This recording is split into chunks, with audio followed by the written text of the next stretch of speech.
Passada a eleição, e aí pouco importa quem vai ganhar, quem não vai ganhar, se o prefeito é de esquerda, se o prefeito é de direita, se ele vai se entender bem com o governador, se ele não vai se entender bem com o governador ou governadora, se ele vai se entender com o presidente. Todos eles passam a ter um desafio comum, que é a gestão das contas públicas. Quer dizer, na última linha, o que interessa é o seguinte: esses caras todos, prefeitos, futuros prefeitos, governadores e presidente da República, todos vivem da nossa grana. É a gente que paga essa conta. É feito no seu condomínio, você que paga a conta. Se estão fazendo limpeza da fachada, não estão fazendo limpeza da fachada, é você que está pagando. Se não estão fazendo limpeza da fachada, o seu prédio está se deteriorando. Se estão fazendo, fiscaliza. Porque você que está pagando, se vai custar 10, se vai custar 20, se vai custar 15, tem que ficar em cima. Então, no poder público, essa lógica sobre dos preços é muito complicada. Porque dá para você chamar 3 fornecedores para limpar a fachada do seu prédio, dá para você chamar 3 fornecedores para limpar a caixa d'água da sua casa, se não é você que vai fazer, dá para você chamar 3 eletricistas, 3 serralheiros. Agora, como é que você chama 3 previdências, né? Como é que você faz para resolver isso? 3 ministérios da saúde, 3 ministérios da educação, não dá. Então, a prestação de contas do Estado brasileiro é feita por um fornecedor chamado Estado brasileiro. Não tem 2 estados, 3 estados e a gente pode pegar o estado mais eficaz e comparar com o menos eficaz. A gente tem que tornar o nosso estado mais eficaz sem que a gente tenha muita referência, a não ser comparações internacionais, o que é sempre muito válido. Então, quando o Brasil fala em entrar para a OCDE e se mexe para entrar para a OCDE, que é a relação dos países ricos, o que a gente vai ganhar são referências. Hoje elas estão aí disponíveis. Qual é a taxa média de endividamento dos países? Qual é o gasto médio dos países com mão de obra, com folha de pagamento de funcionário público? Qual é o custo do Poder Judiciário na comparação com o Produto Interno Bruto? Qual é o volume exportado do Brasil na comparação com o PIB? Quanto custa a máquina pública para produzir uma política pública qualquer? Todos esses indicadores estão disponíveis. Não são indicadores novos. Está tudo disponível. E quando a gente compara o Brasil com o resto do mundo, quando a gente compara o Brasil com os nossos vizinhos, e eu não estou falando em comparar o Brasil com um país que você não admira. Eu estou falando em comparar o Brasil com países que você admira ou que você lê a respeito, que está fazendo um bom trabalho nesta ou naquela área. E a gente vê que o Brasil está devendo em várias áreas. Em várias áreas. Educação, por exemplo, a gente está devendo. A gente investiu energia em dinheiro, por exemplo, na compra de máquinas, num passado em que Coreia do Sul, por exemplo, investia em educação, a gente se preocupou em comprar maquinário. É ruim comprar maquinário? Não, mas a gente descuidou da educação. Resultado, a gente viu a Coreia do Sul, que era, na comparação com o Brasil, em renda per capita, em PIB, uma fração nossa, ultrapassar a gente na renda per capita. O que é uma vergonha, né? Não porque é uma vergonha ser ultrapassado pela Coreia do Sul. É uma vergonha ver que um país que era bem mais pobre do que o nosso se tornou bem mais rico do que o nosso e a gente não viu. Ou se viu, e várias pessoas viram e registraram isso, e você já ouviu falar de Coreia do Sul várias vezes, nós não fizemos nada para mudar. Não para impedir que a Coreia do Sul cresça. É muito bom que a Coreia do Sul cresça, mas por que a gente deixou a Coreia do Sul crescer e nós não fizemos nada para crescer igual, ou crescer pelo menos parecido? Então a gente perdeu muito tempo e a gente continua a perder tempo, porque a gente hoje está numa toada de gastança pública. A gente não tá numa toada de investimento. Então, o Brasil ainda tem um custo elevadíssimo de transporte, e a gente fica em discussões infantis, em discussões ambientais que não se resolvem para a malha ferroviária avançar, projetos não andam, Então, às vezes, você tem um projeto ferroviário muito bacana, ele não anda ou por razão ambiental, mas não é um empecilho ambiental que tem uma tribo indígena no meio do caminho. Não, é por discussões burocráticas ambientais. E aí, quando surge um projeto que propõe o destravamento, alguém denuncia dizendo que o objetivo é desrespeito ao meio ambiente, o que não é, porque a burocracia está feliz do jeito que está, barrando as coisas, impedindo o avanço, impedindo o progresso, o que é uma pena, é lamentável. A gente tem uma economia extremamente fechada. A economia brasileira é das mais fechadas do mundo. Eu não sei quantas vezes eu já disse isso, eu não sei quantas vezes eu já ouvi isso, mas se eu já disse e já ouvi, muitas pessoas já disseram isso para as autoridades responsáveis por mexer nisso e não mexem. Então a gente fala em exportar, mas a gente não fala em importar. A gente não gosta da ideia de importar. E não dá para você crescer o seu comércio exterior no campo da exportação se você também não importar. Tem um exemplo extraordinário, conhecido, que é o exemplo da Embraer, importa mais de 70% daquilo que exporta e porque faz isso, exporta. Porque se ela restringisse a importação e dissesse eu só vou exportar, ela estaria vendendo avião de papel, ou aviãozinho de madeira, ou até hoje ia estar vendendo 14 bis. E para colecionador, porque não serve para nada o 14 bis. 14 bis não voa, não tem jeito. Faz aqueles voozinhos, né? Aqueles de demonstração. Não serve para nada. No entanto, essa empresa pujante virou pujante porque ela está aberta. Então ela traz o que a tecnologia de fora faz melhor do que ela e que ela não conseguiria fazer, embala isso, empacota isso, faz um avião bacana e compete no mercado internacional e é referência e conquistou um espaço incrível no mundo privado. O que é muito difícil, porque tem limite. O mundo estatal não tem limite.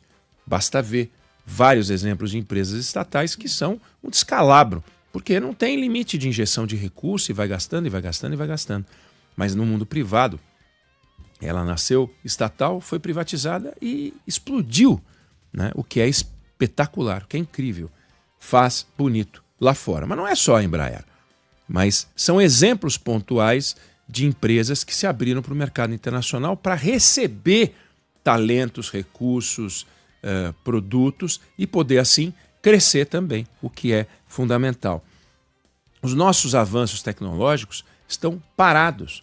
O nosso investimento em pesquisa e tecnologia é diminuto, o que é um problema. O resultado disso tudo é uma complicação muito grande. A gente vê, por exemplo, coisas acontecendo e que a gente festeja.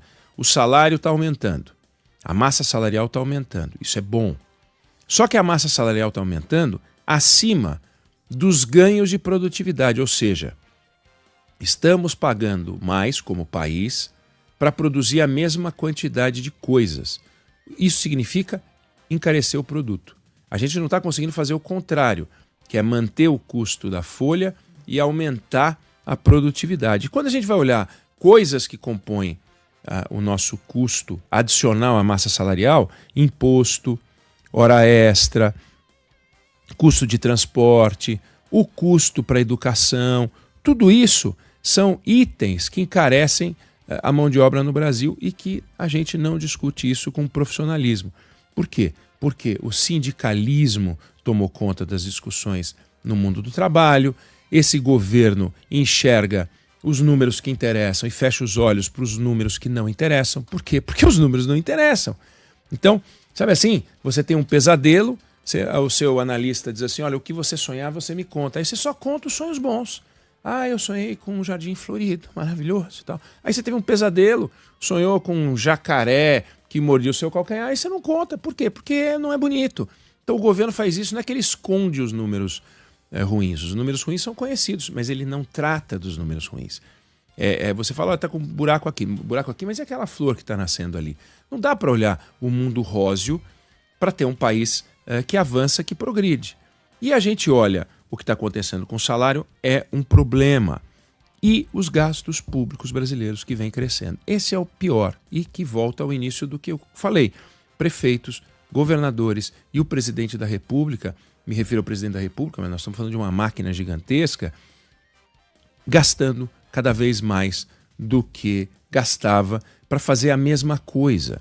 Não está fazendo mais coisa, está fazendo uma coisa torta. Pega o Bolsa Família. o Bolsa Família, o Tribunal de Contas da União fez uma avaliação do Bolsa Família e descobriu que dá para economizar simplesmente fazendo ajustes. Não é eliminando, não. Dá para manter o padrão de vida das pessoas que precisam do padrão de vida mantido sem pagar mais do que deveria para certas pessoas. Está no relatório do TCU. Não é uma coisa que de um economista qualquer, amigo do Paulo Guedes, sabe assim? Que alguém pode dizer que quer acabar com o Bolsa Família. Não é nada disso. E a dívida pública? Dívida pública mês após mês crescendo, crescendo, crescendo. A dívida pública vai fechar esse governo com 82% do PIB, e essa é a projeção, o que torna essa dívida a dívida mais alta entre países emergentes, entre as mais altas dos países emergentes, o que é inconcebível para um país que precisa crescer. Nós não podemos financiar o nosso crescimento a qualquer custo, e nós temos que financiar o nosso crescimento com base nos bons princípios. Aumento de produtividade. Fundamental, aumentar a produtividade. A nossa produtividade é risível comparada à produtividade americana. O que um trabalhador americano faz em 1 hora, nós fazemos em 4. Como é que a gente vai competir no mercado internacional se o que eles produzem em 1 hora a gente produz em 4? Não tem jeito. A nossa melhor produtividade foi fazer em 2 horas o que eles fazem em 1 hora. Hoje, a gente faz em 4 horas o que eles fazem em 1 hora. Imagine, numa escola, se os alunos, uma parte dos alunos demora 4 vezes mais para fazer uma prova. Temos um problema pedagógico gravíssimo. Alunos que não conseguem resolver em 1 hora o que alunos de outras escolas fazem, porque eles demoram 4 horas, tem que rever tudo, tem que sentar professores, coordenadores, alunos, pais, sentar e falar, escuta, os nossos filhos estão levando 4 horas para fazer o que os outros fazem em 1 hora. O que a gente vai fazer com isso? Como é que eles vão entrar no mercado de trabalho? Como é que o Brasil vai entrar no mercado de trabalho? Como é que o Brasil vai competir internacionalmente se leva 4 vezes mais do que os americanos levam para fazer a mesma coisa? Resultado, o salário lá é maior, é melhor viver lá, do ponto de vista do dinheiro, para aqueles que estão empregados fazendo a mesma coisa que a gente faz aqui. E aí a gente reclama de salário, com razão. Mas reclama de salário, mas é ovo a galinha. Não dá para aumentar o salário se não aumentar a produtividade. Não dá para aumentar a produtividade se não melhorar a mão de obra. E não dá para melhorar a mão de obra se a gente não fizer investimento. E a gente não faz investimento. Não em quantidade, em volume, em qualidade necessários. Tem um problema sério aí. Dívida pública é um veneno. Dívida pública é um problema, porque dívida pública pressiona a inflação. Dívida pública faz com que o futuro presidente do Banco Central, Gabriel Galípolo, tenha que operar com uma taxa de juros mais alta do que poderia operar se a dívida pública não tivesse essa curva de crescimento que é assombrosa. E o presidente Lula está encantado com as conquistas, com os números que ele ouve falar e repete com alegria e euforia, só que isso joga o Brasil no mesmo curso do governo Dilma. Que foi um fracasso. Nós não podemos cometer esse mesmo erro de novo, tá aí. Cometer erro velho, erro da Dilma, coisa absurda, porque o endividamento público está aumentando. Não dá para não enfrentar isso. E enfrentar isso significa olhar para algumas coisas, algumas reflexões que são ruins, são dolorosas, são difíceis de travar, mas não dá para escapar. Sabe assim, você não está conseguindo pagar as contas de um apartamento maior, não dá para escapar da discussão de mudar para um apartamento menor, não dá para fazer isso. Se as despesas com o carro estão caras demais, não dá para não discutir a possibilidade de vender o carro, não tem jeito. E o Brasil precisa começar a discutir essas discussões para que a gente possa fazer um caixa e lá na frente, feito o ajuste, retomar o crescimento num outro patamar, num patamar mais limpo, mais límpido, mais correto, mais justo. Então, um deles não faz sentido, e dói falar isso, que um aposentado tenha ganho de produtividade. Porque produtividade tem a ver com produção. O aposentado, ele não pode ser premiado por algo que ele não faz, que é produzir. Não tem jeito, ele tem que ter o ganho dele, o provento dele, mantido, preservado pela taxa de inflação. Não dá para ter o valor corroído, mas não dá para ter ganho de produtividade. E é um negócio tão torto, porque o ganho de produtividade só se dá no salário mínimo, ainda que o grosso da Previdência seja no salário mínimo. Mas isso produz um achatamento. Quem é aposentado sabe. Você se aposenta com 3 salários, 4 salários, em pouco tempo você já não está mais com 3 salários, 4 salários. Por quê? Porque o salário mínimo vai aumentando com ganho de produtividade e você vai ficando para trás. Não é ganho de produtividade para todo mundo. Então é um negócio até estranho. Por que não se pode ter um salário mínimo para pessoas que trabalham, que vão ganhar mais do que o salário mínimo para pessoas que não trabalham? Então, pega faz um regime de transição. Está dando hoje produtividade para todo mundo, dá 75% da produtividade no próximo ano, 50% da produtividade no ano seguinte, 25%, depois num ciclo de 4 anos, a aposentadoria é reajustada pela inflação. Não tem perda. Não tem perda, tem preservação de valor, mas preservação de valor, não ganho de valor. E é um volume monumental de dinheiro que hoje a gente repassa e que é um problema. Ninguém vai conseguir pagar essa conta, nem os aposentados. Então, isso é um nó. Outra coisa absurda, essa talvez seja mais absurda ainda. As despesas de educação e as despesas de saúde têm que ser administradas pelo custo, não pela receita. Então, se eu tenho uma arrecadação maior, eu sou obrigado, hoje por lei, pela Constituição, a repassar para a saúde e para a educação dinheiro. Mas quem falou que a saúde e a educação estão precisando de dinheiro? Elas não precisam de administração, qualidade, eficiência, produtividade. A gente tem que olhar os custos. Por que digamos, a escola do seu filho custa R$700, R$900. Aí você tem um aumento de salário, você liga para a escola e diz que não vai mais pagar R$900, você vai pagar R$1.100. Por quê? Não faz sentido isso.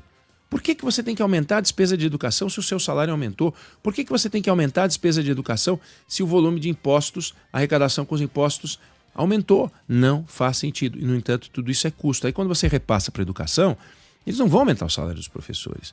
Eles vão criar despesas. Aí abre um ginásio, monta um ginásio, faz um negócio ali. São despesas que depois podem gerar até custos adicionais. É essa a discussão que a gente tem que travar. Então, não importa se o seu prefeito é de esquerda, é de direita, se ele acha que tem que varrer a rua da esquerda para a direita, da direita para a esquerda, vai catar lixo da direita da esquerda, que para mim é tudo a mesma coisa. O fato é o seguinte, todos eles têm um desafio, a gestão do dinheiro público, porque é o nosso dinheiro. Nós pagamos a conta da prefeitura, do estado, do governo federal. Nós é que pagamos essa conta. Então nós temos que zelar por esse dinheiro. Vamos olhar para isso com mais atenção? Eu não sei se você concorda ou discorda, mas essa é a opinião que eu tenho sobre o assunto.